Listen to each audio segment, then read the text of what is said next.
Fala galera da nossa comunidade do YouTube, galera do YouTube que nos acompanha aí, sejam todos bem-vindos. Eu sou Leandro Azevedo e hoje eu vou comentar com vocês sobre crise convulsiva, fazer o diagnóstico diferencial entre uma crise convulsiva verdadeira, uma pseudocrise convulsiva, uma crise convulsiva psicogênica, fazer um diagnóstico diferencial entre crise convulsiva verdadeira e uma síncope. Então, a gente sabe que pseudocrise convulsiva, síncope, são grandes diagnósticos diferenciais da crise convulsiva verdadeira. Então, venham comigo para poder a gente explorar um pouquinho mais aí as características diferentes entre essas condições clínicas.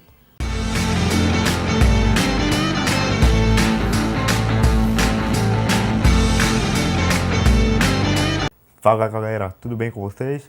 Então vamos lá. Primeiro, vamos trazer algumas características que diferenciam uma crise convulsiva verdadeira. Aqui eu estou falando sobre a nossa crise tônico-clônica generalizada, o nosso protótipo aí de crise convulsiva generalizada. Então, a gente vai trazer algumas diferenças entre essa crise verdadeira e a pseudocrise, uma crise psicogênica, que o paciente acaba ali apresentando algumas manifestações que mimetizam uma crise verdadeira. Então vamos lá. Na crise convulsiva verdadeira, a duração, na maioria dos casos, costuma ser uma duração curta, 1 a 2 minutos. É claro que eu posso ter uma crise convulsiva com uma duração mais prolongada, né, uma duração ali mais extensa, acima de 5 minutos, que eu vou começar a pensar na possibilidade de um mal epiléptico. Mas, na maioria das vezes, é uma crise bem curta, uma crise de 1 a 2 minutos, uma crise autolimitada, que inclusive não dá nem tempo da gente fazer o nosso benzodiazepínico, diazepam, lorazepam, midazolam. Lembrando do midazolam, né, que a gente faz ali via intramuscular. A gente não vai fazer diazepam intramuscular, absorção muito errática. A gente faz, se o paciente estiver ali isento de um acesso venoso, naquele momento de urgência, a gente vai fazer ali 10 mg de midazolam intramuscular. Então, às vezes, não dá nem tempo de fazer o benzodiazepínico. O paciente já acessou a crise. Enquanto que na pseudocrise, habitualmente, ela acaba sendo mais longa, mais de 2 minutos. Né? Então, o paciente ele começa a ter uma crise muito extensa, a gente tem que pensar, ou o paciente está uma crise verdadeira com mal epiléptico, ou esse paciente tem uma pseudocrise. Então, eu vou começar a ver outras manifestações. Se eu estou suspeitando fortemente de uma pseudocrise, essa duração mais prolongada reforça essa possibilidade. Beleza? Outra questão importante para diferenciar, os olhos. Os olhos na crise verdadeira eles estão abertos, enquanto que na pseudocrise eles costumam ficar fechados ou forçados. Percebe ali nitidamente o paciente está forçando ali o fechamento dos olhos. Além disso, o tônus. Né? Na crise tônico-clônica, o paciente está hipertônico, com uma hipertonicidade, está rígido. Então, aquele paciente está com uma hipertonicidade, enquanto que na pseudocrise o paciente ele costuma estar flácido. Movimentos, atividade motora. Na crise convulsiva, a atividade ela é sincronizada. Ela é uma atividade mais estereotipada. O paciente que a gente vê que está com clonus verdadeiro, percebe que tem um movimento involuntário que faz todo sentido, né? Uma incoordenação daquela atividade ali motora. Enquanto que na pseudocrise, a gente pode desconfiar de repente um paciente que está rolando de um lado para o outro no leito, né? A gente começa a desconfiar que pode ter ali alguma influência consciente dentro daquela movimentação ali da atividade motora do paciente. Incontinência na crise verdadeira, ela é comum. Na pseudocrise, não. Atividade autonômica na crise verdadeira, a gente pode ter paciente com cianose, com taquicardia, tem uma hiperativação adrenérgica. Inclusive, a gente chega lá num paciente vigência de crise verdadeira, que a gente olha o paciente cianótico, a gente até pensa, pô, será que esse paciente está hipoxêmico? Será que esse paciente está chocado? Então, assim, a própria crise ela pode fazer cianose, ela pode fazer um ataque cardíaco. Mas uma vez cessando a crise, é importante a gente reavaliar essas manifestações, porque de fato o paciente pode ter uma causa de base de uma crise, alguma condição de hipoperfusão, choque, por exemplo, uma hipoxemia. Esse paciente ele pode realmente estar em vigência de um sofrimento cerebral, um insulto cerebral e evoluir com uma crise. Então é importante a gente fazer essa avaliação. Inclusive, durante a crise, o paciente tem que estar monitorizado, suporte de oxigênio, né? Tem que fazer o MOV, né? Mover o paciente. Então, tem que estar com um monitor, com oxigênio. O acesso, obviamente, que às vezes não dá para pegar rápido, então a gente faz intramuscular mesmo, benzodiazepínico, beleza? e aí cessando a crise rapidamente já pegar um acesso, providenciar um acesso venoso, periférico, enfim, um acesso central, se tiver dificuldade de periférico, mas garantir essa venóclise. Então, a atividade autonômica também é um outro diferencial importante, né? A retomada da consciência, né? Na crise verdadeira, o paciente ele retoma a consciência ainda meio confuso, com uma cefaleia, meio desorientado, enquanto que essa retomada no paciente com pseudocrise é uma retomada muito rápida. O paciente já retoma a consciência super lúcido, vigio, sem demonstrar nenhum tipo de confusão mental. Então, essas são algumas características que fazem a gente diferenciar bastante uma crise verdadeira de uma pseudocrise. Beleza?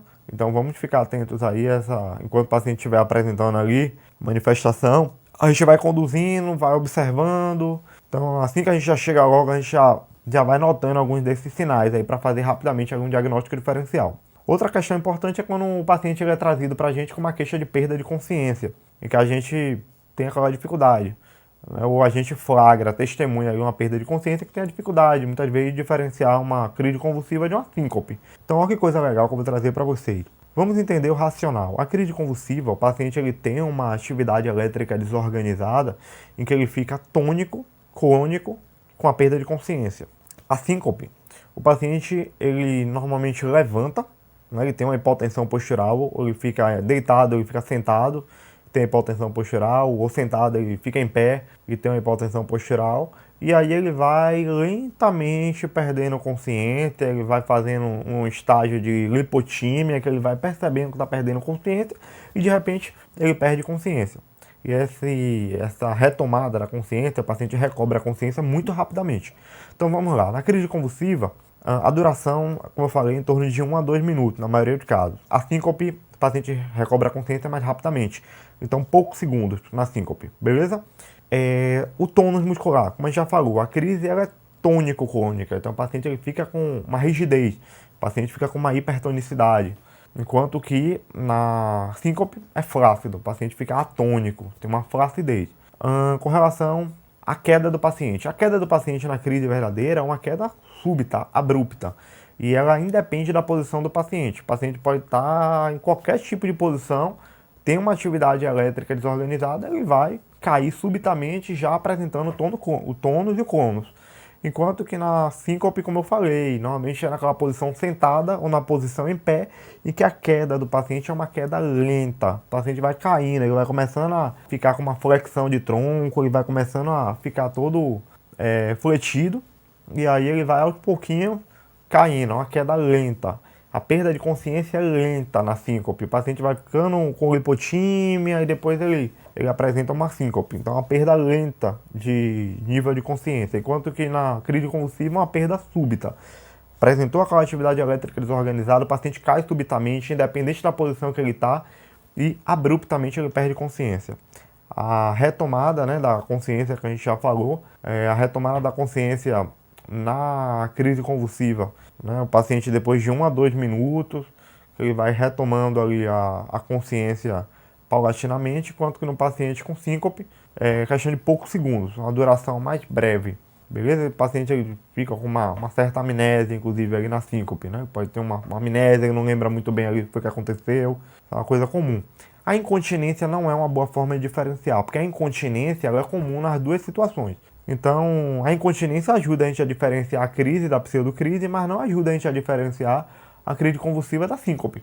A gente vê muito na prática o pessoal veio trazendo a incontinência como se fosse uma informação importante, relevante para fazer o diagnóstico diferencial, e não é. Porque a incontinência ela pode ser comum nas duas situações, beleza? Outra informação importante, mordedura de língua. A mordedura de língua, o paciente está mais tônico, com clônus, ela é comum na síncope, enquanto na crise convulsiva, enquanto que ela é rara ou inexistente na síncope. Na síncope o paciente fica todo flácido, né, fica atônico, então o paciente não tem movimento involuntário, então ele não vai ter mordedura de língua. Na crise convulsiva é comum ter mordedura de língua, então essa também é uma outra forma de fazer esse diagnóstico diferencial. Então é só a gente lembrar, é só a gente entender o racional. Crise convulsiva tem tônus, tem clônus, depende da posição, perda súbita de consciência, existe aquela atividade elétrica desorganizada súbita, Na síncope, é um processo de hipofluxo cerebral que normalmente acontece com a hipotensão postural, né? Tem uma causa cardiogênica, muitas vezes associada. Pode não ser cardiogênica, mas a gente tem que pensar na causa cardiogênica. Então, o paciente ele fica normalmente quando ele está sentado, quando ele está em pé, ele vai caindo aos poucos, vai tendo aquela perda progressiva de nível de consciência mais lenta, o paciente fica atônico, flácido, então não vai ter mordedura de língua, pode ter incontinência em ambas as situações, pela própria perda de consciência, ambos podem apresentar liberação esfincteriana, beleza? Então, pensando na forma como desenvolve fisiopatologicamente a síncope e a crise convulsiva, a gente consegue fazer esse diagnóstico diferencial sem precisar ficar memorizando, né? Então, isso aqui é muito mais um conhecimento do que uma memorização de informações. Então, a gente aprendendo fica muito mais fácil da gente colocar na prática lá, de a gente executar lá o conhecimento da gente. E a crise verdadeira da pseudocrise, a gente tem que pensar nisso, né? A gente tem que ver, será que esse paciente realmente está fazendo uma crise mesmo, verdadeira? Será que ele está tônico? Será que ele está apresentando ali, está com uma perda de consciência? Será que ele está realmente com uma movimentação involuntária? Né? Que ele tem, vai ter, a gente já falou, hiperativação adrenérgica, ele vai ter incontinência, né? Ele vai ter a rigidez, a movimentação sincronizada, estereotipada, enquanto que na pseudocrise, não. O paciente pode estar com os olhos fechados, o paciente vai estar com pode estar flácido, aqueles movimentos não estereotipados. Então isso tudo é importante. E falamos também do diferencial de síncope com crise convulsiva com relação aos olhos, né? Como a gente já falou, na crise convulsiva os olhos eles podem ficar abertos ou com um desvio lateral dos olhos, do olhar, enquanto que na síncope o paciente pode ficar com os olhos fechados ou ele pode ter também um desvio para cima dos olhos. Às vezes a gente até abre os olhos, está com um desvio ali para cima do olhar. Então desvio lateral, olhos abertos, crise convulsiva, desvio para cima, olhos fechados, síncope. Beleza? Então valeu pessoal, qualquer coisa que vocês precisarem aí, quiserem tirar alguma dúvida, podem entrar em contato comigo pelas redes sociais. Até a próxima, um abraço para todos.